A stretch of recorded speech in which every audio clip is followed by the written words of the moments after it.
দক্ষিণ কোরিয়ায় প্রেসিডেন্ট নির্বাচন আগামী ৩ জুন। পদত্যাগ করলেন দক্ষিণ কোরিয়ার ভারপ্রাপ্ত প্রেসিডেন্ট হান ডাক-সু।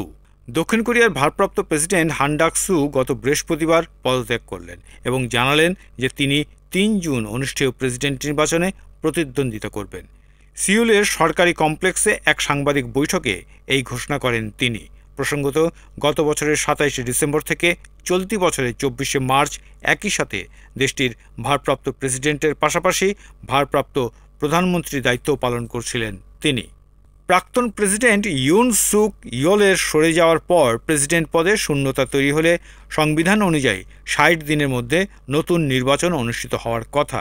তারই পরিপ্রেক্ষিতে সরকার ৩ জুনকে নির্বাচন দিবস এবং অস্থায়ী ছুটি হিসেবে ঘোষণা করেছে। হান বলেন, এই সংকটময় সময়ে দায়িত্বের ভার বিবেচনা করে অনেক চিন্তাভাবনার পর আমি সিদ্ধান্ত নিয়েছি, এই পথই যদি একমাত্র হয় তবে আমাকে এগোতেই হবে। হানকে এখন রক্ষণশীল শিবিরের প্রিয় প্রার্থী হিসেবে ধরা হচ্ছে এবং তিনি লিবারেশন ডেমোক্রেটিক পার্টির লি জে মিয়ং এর প্রধান প্রতিদ্বন্দ্বী হতে পারেন। শনিবার রক্ষণশীল পিপলস পাওয়ার পার্টির প্রার্থী বাছাই হওয়ার কথা। দলের দুই প্রধান প্রতিদ্বন্দ্বী হান ডে হুন ও কিম মুন সু উভয়ই হানের সঙ্গে প্রার্থী পদ মিলিয়ে দেওয়ার প্রতি ইচ্ছা প্রকাশ করেছেন।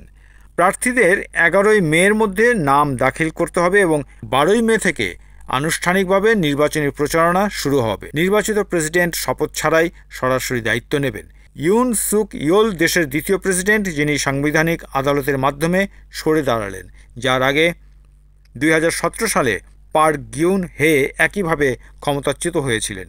এদিকে প্রেসিডেন্টের পর দক্ষিণ কোরিয়ার অর্থমন্ত্রী ও উপপ্রধানমন্ত্রী চোই সাং মক পদত্যাগ করেছেন। বৃহস্পতিবার ১ মে তিনি পদত্যাগপত্র জমা দিলে তা গৃহীত হয় বলে জানিয়েছে দেশটির অর্থ মন্ত্রণালয়।